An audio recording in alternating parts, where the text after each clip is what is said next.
दोस्तों, आज मैं जो कहानी आपको सुनाने वाली हूँ वो बहुत ही ख़ास है। ये कहानी है त्रिया चरित्र की। जो भी मनुष्य इस कहानी को पूरा सुनता है वो कभी भी अपने जीवन में धोखा नहीं खाता है। इस कहानी को सुनकर आप अपने जीवन में कई बदलाव ला सकते हो। बहुत समय पहले की बात है। किसी राज्य में एक राजा रहा करता था। उसकी राज्य की चर्चाएं बहुत दूर दूर तक फैली हुई थी। उसे राजा का पुत्र था जिसकी उम्र कुछ ज़्यादा नहीं थी, 12 वर्ष या 13 वर्ष होगी, और राजकुमार बड़ा ही सुंदर था। जब राजा ने उसकी शादी की तो राजकुमार उस वक्त मात्र 14 वर्ष का था और राजा तो अब बूढ़ा हो चुका था। एक दिन राजा ने सोचा कि अपने राजकुमार को राजा बना देते हैं, क्योंकि उस राजकुमार ने कई शादियां की थी और पहले के राजाओं में ये नियम भी था कि राजा जितने चाहे उतनी शादी कर सकता था। वो राजा अपने पुत्र राजकुमार को राजा बना देता है।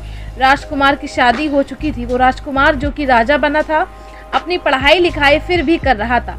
वो रोज़ गुरुकुल में पढ़ने के लिए जाया करता था। पढ़ने के लिए विद्यालय जा रहा था तो रास्ते में उसे पनिहारी मिली और पनिहारी भी बहुत सुंदर थी। उस पनिहारी ने राजकुमार से पूछा था कि हे राजा, आप रोज़ कहाँ जाते हैं? तो राजकुमार कहता है, मैं पढ़ने जाता हूँ। तब परिहारन कहती है, अच्छी बात है, लेकिन ये बताइए आपने त्रिया चरित्र पढ़ा है? राजकुमार कहता है कि नहीं, मैंने ये कभी नहीं पढ़ा। फिर परिहारन कहती है कि आप त्रिया चरित्र अवश्य पढ़ना। मित्रों, राजकुमार कहता है कि ये त्रिया चरित्र क्या होता है? पनिहारी ने कहा कि आप ये बात अपने गुरु से जाकर पूछें और त्रिया चरित्र को अवश्य ही पढ़ना। राजकुमार कहता है कि मैं आज ही जाऊंगा और अपने गुरु से जाकर पूछ लूंगा कि आपने मुझे त्रिया चरित्र क्यों नहीं पढ़ाया। इतनी बात कहने के बाद वो राजकुमार वहाँ से चल देता है। मित्रों, वो परिहारन की बात सुनकर वो राजकुमार गुस्से में था। उसकी आंखें लाल थीं। वो अपने गुरु के पास जाकर प्रणाम करता है। गुरुजी ने पूछा कि बेटा, क्या हुआ? तुम क्रोध में क्यों दिखाई दे रहे हो और तुम्हारी आंखें लाल क्यों हैं? क्या बात है, मुझे बताओ। राजकुमार ने क्रोध में जवाब दिया कि गुरुदेव, आपने मुझे त्रिया चरित्र क्यों नहीं पढ़ाया? ये बात आपने मुझसे क्यों छुपाई? त्रिया चरित्र के बारे में मुझे क्यों नहीं बताया? मित्रों, गुरु कहते हैं कि बेटा, तुम त्रिया चरित्र नहीं पढ़ पाओगे, क्योंकि त्रिया चरित्र पढ़ना खतरे से खाली नहीं होता है और जब तुम त्रिया चरित्र पढ़ोगे तो उसमें तुम्हारी जान भी जा सकती है। मित्रों, राजकुमार कहता है कि गुरुदेव, आप इसकी चिंता ना करें तो अच्छा है, मैं खुद इस राज्य का राजा हूँ। तब अपने शिष्य की ऐसी बात सुनकर गुरु कहते हैं कि ठीक है, अब तुमने हट कर ली है तो अब तुम्हें त्रिया चरित्र पर आते ही त्रिया उरई चरित्र पढ़ते पढ़ते राजकुमार को 1 साल हो गया और जब 1 वर्ष हो गया तो गुरु ने कहा कि बेटा, अब तुम्हारी पढ़ाई पूरी हो चुकी है, अब तुम घर जा सकते हो और आज से अपने राज्य को चला सकते हो। अब तुम्हें यहाँ आने की कोई आवश्यकता नहीं है। मित्रों, राजकुमार कहता है, ठीक है गुरुदेव। राजकुमार जैसे ही जाने को होता है, गुरुदेव उसे रोक लेते हैं और कहते हैं, बेटा, मैं तुम्हें एक ऐसा यंत्र देता हूँ जो तुम इस यंत्र को ले जाओ और रात के 12 बजे आज ही की रात में अपने महल से निकल कर के जंगल की तरफ जाना और पूर्व दिशा की ओर जाना, और जब तुम पूर्व दिशा की ओर जाओ तो ये यंत्र अपने कानों में लगा लेना और वहीं पर खड़े हो जाना। वो राजकुमार कहता है कि ठीक है, ऐसा ही करेंगे। तो राजकुमार गुरुकुल की ओर चल देता है और जब रात के 12 बज जाते हैं और उसे राजकुमार की 7 रानियों सो जाती हैं, तब जाते समय वो राजकुमार अपने हाथों में यंत्र लेकर जंगल की तरफ चल देता है। राजा जंगल में पूर्व दिशा की ओर जाता है और वहां जाकर अपने कानों में यंत्र लगा लेता है और वहीं पर खड़ा हो जाता है। तो पनिहारन जो मुझे रास्ते में मिली थी, वो पनिहारी एक थाली में खाना लेकर जंगल को जा रही थी। वह थोड़ी दूरी पर एक शांत अपनी कुटिया में रहते थे। देखा कि ये तो वही पनिहारी है जिसने मुझसे कहा था कि त्रिया चरित्र की पढ़ाई करो, लेकिन पनिहारी उस राजा को नहीं पहचान पाई, क्योंकि राजा के कानों में यंत्र लगा हुआ था। यंत्र लगने की वजह से राजा कोई भी उसे पहचान नहीं पा रहा था। राजा ने अपने मन में सोचा था कि चलो उसके पीछे चलते हैं। ये आधी रात को भोजन लेकर संत कुटिया की तरफ क्यों जा रही है? इसका क्या कारण है? मित्रों, वो राजा भी उसके पीछे पीछे झुकता हुआ चल दिया। अब वो पनिहारी उसे कुटिया में उसे बाबा के वहाँ पहुँचती है। उसे बाबा के पास जादू की पोटली थी और वो बाबा जादूगर था। राजा पीछे गया और वो चुप करके देख रहा था कि वो पनिहारी औरत को बाबा क्या करेंगे। बाबा ने परिहारन से कहा कि आज आने में इतनी देर कैसे लग गई। वो हाथ जोड़कर कहने लगी कि महात्मा जी, मेरा विवाह हो चुका है और मेरे पति मुझे ले जाने के लिए आए हैं और हमें लेकर चले जाएंगे, इसलिए मैं उन्हें सुलझाने में थोड़ी देर लग गई और यहाँ आने में भी देरी हो गई। मित्रों, जब ये बात साधु ने सुनी कि पनिहारी का विवाह हो चुका है और इसका पति इसे लेने आया है, तो साधु कहता है कि पनिहारी, इसका मतलब है कि तुम अपने पति के साथ जाना चाहती हो, तो हमारे पास क्यों आई हो?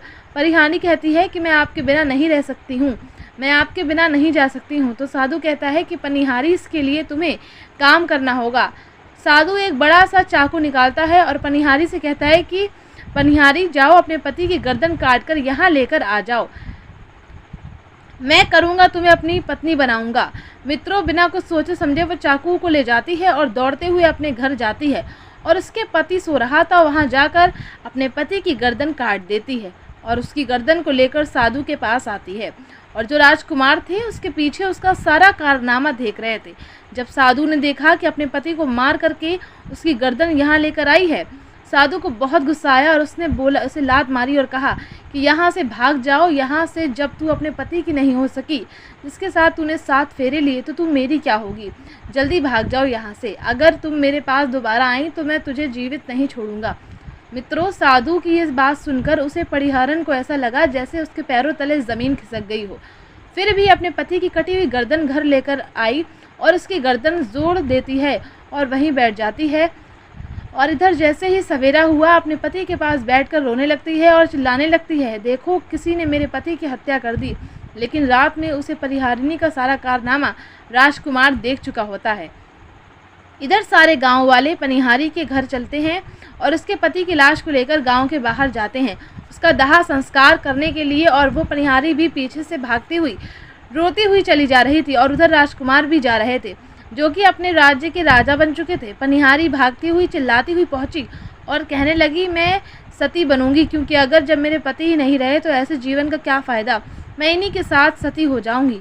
राजा को उसकी बातें सुनकर हंसी आ जाती है और राजा कहता है कि प्रिया, चरित्र जानने ना कोई और कसम मेरी कि हुई सती रात। मित्रों, कुमार की ये बात और कोई तो नहीं समझ पाए, लेकिन वो पनिहारी समझ जाती है कि आप हमारे ऊपर ये बात कह रहे हैं, लेकिन चलिए कोई बात नहीं, मैं सती हो जाऊंगी। लेकिन परिहारिणी जाते जाते रहती है, मैं तुम्हें एक बात बताती हूँ। राजकुमार कहता है कि क्या, बताओ।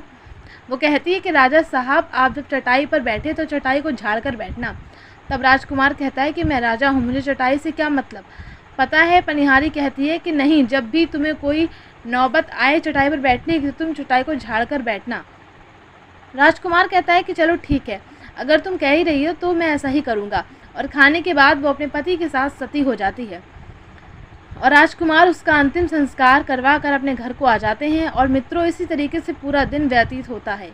और जब दूसरी रात आई, अपने गुरु के कहने के अनुसार वही यंत्र कान में लगाया और पूर्व दिशा की ओर स्थान पर जाकर खड़ा हो गया जहाँ पर पिछली रात खड़ा हुआ था।